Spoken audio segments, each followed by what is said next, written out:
Hey everybody, and welcome to another tier list video. I just did the Jedi a couple days ago, so naturally it feels right to jump right into the Sith after that.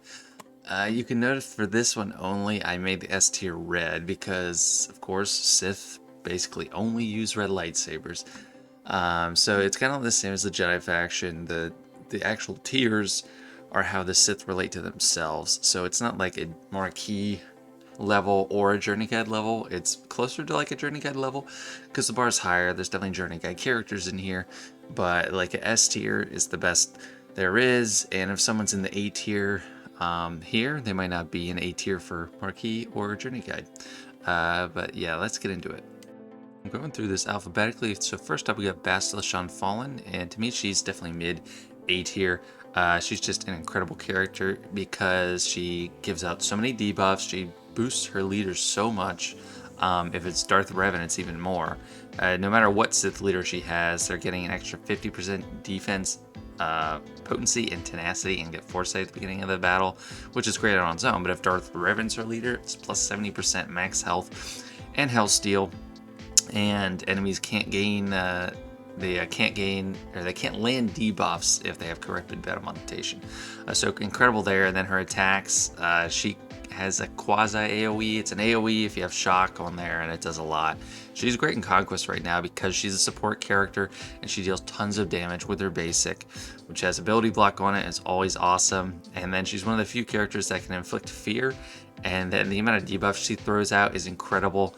No matter where she is, if she's under Darth Revan, which is best, or if she's under Palpatine. But she's awesome no matter what. Just great character, mid A tier for her. And next up, we got Count Dooku. And Count Dooku, you know, he's not as good as he used to be. At the beginning of the game, he was one of the most annoying characters in the game, not only because he was good, because his animations were so slow.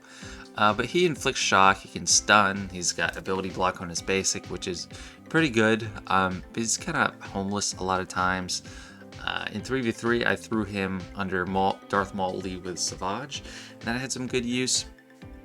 He's the originator of Riposte, which is what we can thank for all the Datacron Set 2 shenanigans with Jedi, where everyone's just attacking under protection, and it's insanely overpowered. But he's decent. I can't really justify him going over C.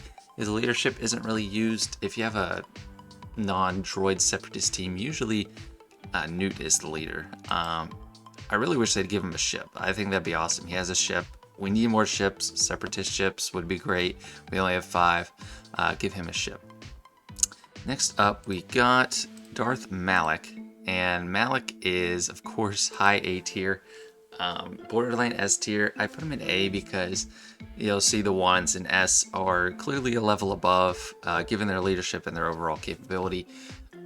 But Malak, I mean, he's kind of like the prototype galactic legend, him and General Skywalker, because he's not taking damage from health percent effects like crew, but also the fact that you're getting feared every time you inflict a dot on him or critically hit him is crazy. He's just stubborn to kill. He's one of the first characters where in GAC, if you didn't knock him out in the first try, getting him down even when he's by himself is almost an impossible task, and you just can't zerg him down. So he's awesome. I mean, he also does shock and tenacity down on his basic, but really his durability and that drain life is what puts him at the top of A tier. Just awesome character.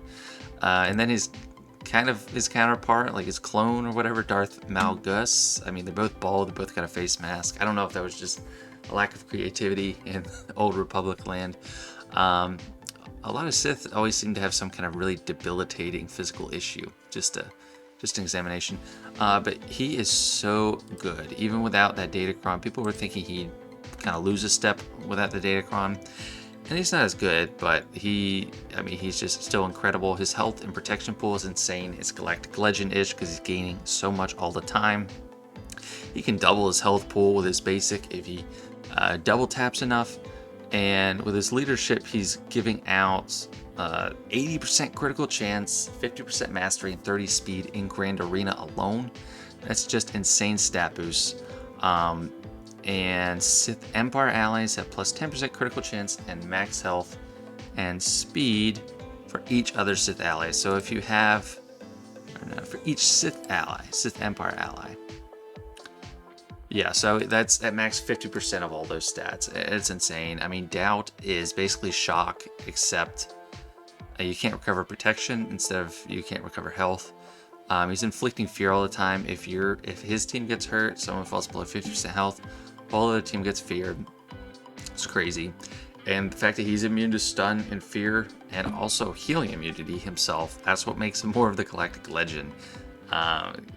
You can shock him, that's basically the only way to try to keep him down, but even Galactic Legends can be inflicted with healing immunity. And of course his big attack, like that jump that does 40% of his health, is great, but since it has cooldowns again, what's better about him is his durability, his debuffs, and I actually mod him for not just pure health, but protection and defense as well, because I just want him generally like a tank, and he has ways to recover protection as well as health, like when his team is getting debuffs. Just incredible character, and of course he's better in Grand Arena, but he definitely merits S tier for me because he is a quasi-galactic legend, and that's why he's over Malik and anyone else, and it's just him in Galactic Legends in S tier, just a spoiler. Alright, now we got the Master of Shadows, Darth Maul, and he sadly is falling lower C tier. Darth Maul is one of my favorite Sith just because he looks so cool. I remember when I was a kid and Phantom Menace came out, I wasn't really scared by him, even though he looked like the devil, but his face kind of reminded me of the cherry Coke can. At that time, it was just pure red and black, just speckled, interspersed. Anyway, neither here nor there. I wish this character was better. I think it would be great to give him a rework. His leadership is probably what's best about him right now, but he's very flimsy. AoE Days is good, but since he's very flimsy, he doesn't have any or much plug-and-play viability under other leaderships, and his leadership isn't really good enough to justify using a ton, although I did use him in 3v3 with Savage under him, and I seem to get a lot of holds, so I don't know. He gives turn meter boosts, and a while ago people were using Sith Empire under him, which gave them a lot of extra turn meter, but in my eyes made it an easier counter because they had weight. They basically were declawed. They didn't have nearly as much defense. And yeah, the stealth is nice, the dodge is nice. It helps with set 4 datacrons, but I don't think he has enough to push him up. He does have a ship. Has some use, but it's not great. I still put him under Dooku because Dooku is someone I'd rather throw under another leader, and he adds something to the battle. But it's close. I mean, it could possibly go either way, but I still think Dooku's a little bit better. And next up, we got Darth Nihilus, and he, for me, is top of the B tier. He's not the leader of his team, but he is the first insta-kill in the game. Reducing cooldowns by AoE is great. He stacks his health to an insane degree when he's with Sion and Traya, basically making him unkillable. I had one Lord Vader match, like before datacrons and everything, where it was 3v3 and I killed the sides, and it was just him versus Lord Vader in the end, and he just couldn't kill him. Basically, it timed out because it was just them going back and forth. He doesn't do any damage. Lord Vader can't do nearly the millions of health Nihilus has. He's also got a Dispel in his basic, which is useful. He is categorized as a support character, and that kind of fits because he doesn't do a lot of damage. It's just that insta-kill you gotta look out for. And his leadership, I think, has kind of a cult following, even though it's not very good. I mean, you can't critically hit. It turns all protection into health. And yeah, the fact that you can't critically hit, but you get a lot of health still, it's not a great leader ability. But next up, we got Darth Revan, and he goes just below Malik. I actually enjoy Darth Revan a lot more than Malik.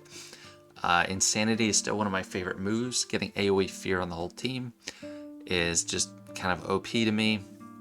But in the age where a lot of people are immune to fear, I mean, that has to be worked into every kit. Otherwise, or a lot of new kits that the developers want to be really good and viable in meta. Because if you're not immune to fear, you're kind of a sitting duck for Sith Empire. AoE Shock is also awesome. Reducing his cooldowns on his basic is great. When he's the lead, he deals a ton of damage, and I almost kind of like his lead outside of Grand Arena better than Malgus, but it's kind of close. It's just you do a lot more damage with Darth Revan with all those stacks of ferocity and such. With Bastille Fallen, he's really souped up. So in threes, I set actually these three together, and I got plenty of holds because I used a Datacron. Souped up their crit damage and health, and people were surprised, I think, at how hard it was to kill them. But Darth Revan's amazing.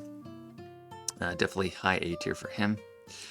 And next we got Darth Sidious, who is our first D tier Sith. Sadly, I mean, the master of the whole Clone War, that separatist movement. He was on both sides of the equation in the lore, so you'd think he should be better.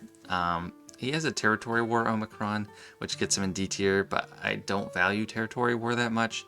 So you could probably put him in C tier, but I just don't think he's very useful. Right now, all I use him for, even at R7, is a throwaway Sith to go under Sith Eternal Emperor to make sure I can heal up when he dies. Next up, Darth Sion, and he is falling right next to his buddy Nihilus, higher B tier. I do think Nihilus is better. He makes that team more of a threat. And the only time Nihilus wasn't really needed was right when Geos came out, and it was just Traya and Sion. People were trying to 2-mana, even though a lot of times that didn't work out. He's got some interesting mechanics, you know, pain. His taunt is weird. It's only when the opponent has pain, which he deals out with his AoE, and it's basic, and sometimes with his unique. He's got a unique buff hatred, which will no longer be unique to him anymore once Reva comes. It gives a lot of extra durability, like defense. He can recover protection with his second special. That hit. He's got a lot of specials. He's got 3 specials, so kind of unique in that regard. Not unique, but like rare in that regard. But he doesn't have a leadership, and his, he's just not adding as much as Nihilus to that team. High B tier for him. I don't have much else to say. And next up, we got Darth Talon, and she's top of the C tier. She's great for stat boosting, and she's decent on a Malgus team because of that, and she's getting turn meter to the whole team. But she was kind of a whiff, in my opinion. She was supposed to be good with Sith Trio, but everyone just ignored it and put it with Sith Empire or Sith Eternal Emperor because she gave them more speed and more offense and health. And that's basically most of what she's good for. That buff she has that stacks up to 20, it doesn't really matter. Even if you get to 20, she's barely doing any damage. So she's not an offensive threat as far as an attacker herself. Just a support, even though she's labeled as an attacker. Next we got Darth Traya, and this might look like a snub. She's below Bastille Fallen, but I just love Bastille Fallen. I'm partial to her. So that could be an overrating, but I don't think so. Bastille Fallen makes Sith teams so much better. And Darth Traya is great. She always has emerging uses coming out, even with new teams. There's teams she can counter that a lot of other teams have a hard time on. Like, for example, in my last 3v3 match, I used her against a Dash team, and it was smooth sailing, and most other teams had a ton of trouble with that. Even some Galactic Legends would have issues. So she does have rare occasions, with her 2 Sith apprentices, where she can really punch up. But she has lost a step. I mean, she's not a dominant force. Like, obviously, when she came out, she was kind of meta. And she's more of a defensive, it's kind of like Turtle until you explode team. But dispelling all debuffs from your team is great. Isolate is awesome. If you have a team with Isolate and Fracture, you can kind of take 2 whole characters out of the match, and her offense does stack a ton, and she can get huge hits in. Otherwise, she's more of a defensive character, team, and leader. Still A tier, the distance between her and Bastille Fallen is really small, and it can kind of come down to personal preference, but she is definitely a great leader. And next up, we got Darth Vader, who comes in right below Darth Revan for me. And unlike the Galactic Legend ranking, where I'm kind of splitting things into PvP and PvE, I'm not considering current Datacrons for this because I'm looking at everything just in one tier list. And I don't think it'd be fair to put Darth Vader super high because of the cooldown reduction Datacron. And he is amazing with that. He can beat JMK. But just normally, he is great, but the nerf wasn't kind to him. His damage multipliers were severely reduced, although he does recover protection now from dots expiring, not just health, so it's good for banners. But he can't chalk up nearly the same damage he used to, which gets him lower. But Merciless Massacre is still amazing, So you can spread a ton of debuffs. You can ability block a whole team if you want, and he does get huge damage. When you get enough dots, it's just harder to pull off nowadays. Plus, he's got an awesome ship. I've covered him before in the Day 1 character ranking. He's like the best Day 1 character. So he's awesome. He's A tier. I still would put him below Darth Revan. If you put the Darth Vader team against a Darth Revan team, most of the time it's not going to work unless you really figured it out. And, you know, even for, like, I had a special counter with him in Watt before he got nerfed, but it doesn't really work anymore. But yeah, he's still awesome, A tier. Next up, we got the Master himself, the Emperor Palpatine.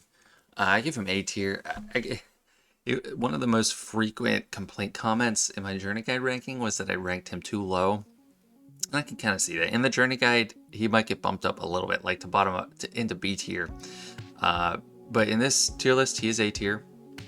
Great leader, works with Starkiller, great right now. Even other than that, he can have an amazing team put together if you give him enough stuff. Like Bastille Fallen is insane with him because of all the debuffs she throws out. Mara Jade is his right-hand woman right now. She's crazy, especially with cooldown reduction, but anyway. Yeah, I mean, works great with Starkiller. Emperor of the Galactic Empire is a great early game Zeta. You're getting tons of turn meter, and even without it, you get a lot of turn meter when you actually inflict the debuffs even before they expire. AoE stun, even it's not 100% chance, it's like 70% chance, but AoE stun with a possibility for 2-turn stun is quite strong. Inflicting shock is great. Shock came into the game with him on his basic, and then anyone else that had it that was in the game before him, it was a rework, like Count Dooku. But you know, he's good. There's not too much to say about it. Extra protection. His second special isn't very useful except in Conquest to get Hell Steel up. But yeah, he's good. High A tier. I put him over Trey because I think his leadership is more useful still. Next up, got the top Sith. And even though he doesn't have Sith synergy for the most part, he is the best character. He's the Galactic Legend, the second best Galactic Legend in my opinion, even without Datacrons. So he gets S tier, and people know about him. Turns his whole team into only health, and has tons of crazy bonuses going along with that. Keep quickly hit. He's got AoE days, dots for days. And you know, his kit is a bug. It's convoluted, so I can't go into everything about it, but people know how he is. He's right now the hardest team to get through. You gotta have a specific plan for him or you're never gonna get anywhere. At this point I kind of wish he didn't have a hood up, because he kind of looks too much like Jedi Consular from the back. I wish he just had his hood down. I like the robe, having his hood down, and you know, maybe more prominently seeing the Sith eyes I think would be cool in his portrait. Next up, we got Savage Press, and he got a huge jump because of his Omicron. Otherwise, he'd be like C or D. And this even feels a little bit high, honestly, because it's just Grand Arena. But Grand Arena is the most important game mode, in my opinion, and he is almost unkillable to some teams. To a lot of teams, he is pretty much unkillable. He's just recovering health so fast, and he gains tons of buffs. Has so much protection, stacks offense and health steal. And I got so many holds with him in both 3v3 and 5v5. I still haven't used him on offense because, you know, I feel pretty good on offense, and I like throwing him. He's something they gotta deal with. And I don't like putting him with Starkiller because Starkiller is already someone you have to contend with. But then if you put Savage with him, it's no longer so much of a threat. Whereas Mara Jade and Emperor Palpatine, if they're on defense without Starkiller, it's pretty easy to get through them. So, low A tier for him. And Sith Assassin, F tier. This is the only F tier Sith. And, you know, there's some niche uses for her because she gives extra turn meter. And if you don't have Malgus, or if you're not going against a team with Malak, which was the case when this was the arena meta, she became useless when they added the clause to Malak's kit where enemy Sith can't gain bonus turn meter.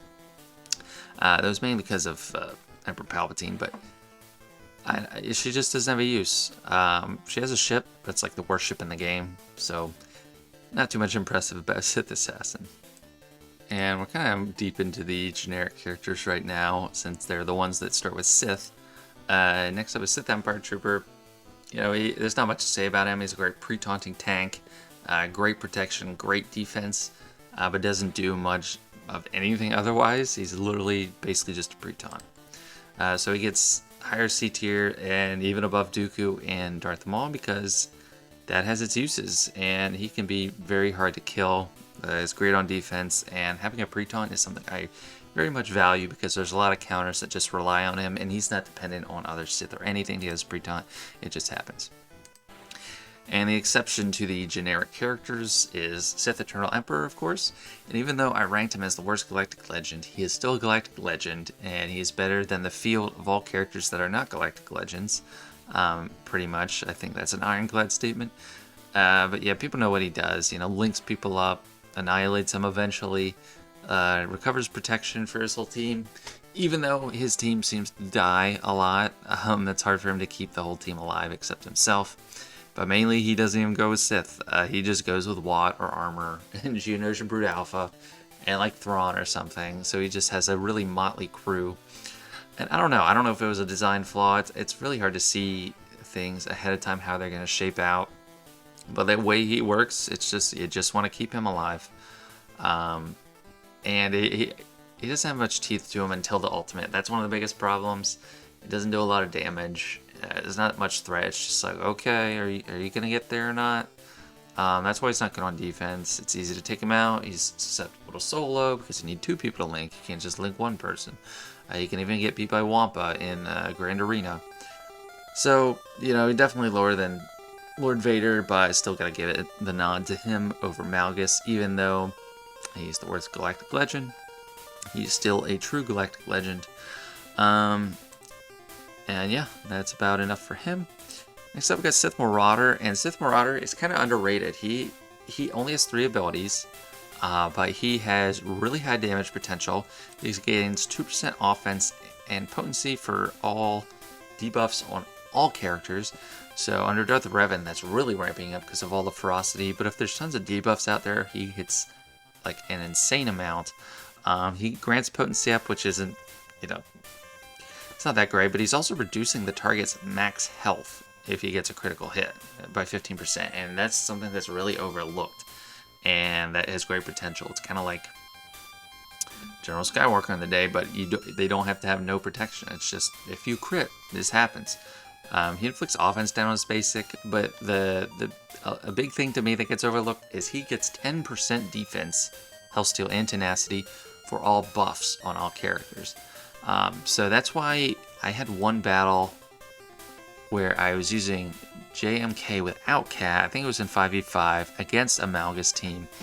And it didn't work, and I couldn't even kill Marauder because he just was taking so little damage. And it's because he stacks defense for all buffs on all characters. In a buff-heavy team like JMK, his defense was completely through the roof. Last up, we got Sith Trooper. And, you know, he doesn't work. People don't use it with Sith. They mainly just use it with First Order. So he's kind of an interesting character. I don't know why he's considered a Sith, technically. I mean, he doesn't use, he's not a Force user. Him and Sith Empire Trooper, pretty much the only ones that aren't Force users here. So it's kind of weird. But, you know, he's low B tier. He has great use with First Order, constantly assisting. He gets AoE for a lot of damage when his team dies. So even Sith allies if they die. So he can make some good use on his Sith team. He just doesn't see it as much. And he can cleanse the team, which is great. But that is actually it. This is all 20 Sith in the game right now. I'd really like to see more. But let me know what you think. Let me know what other factions you'd like me to review. And if you watched this far, thanks for watching.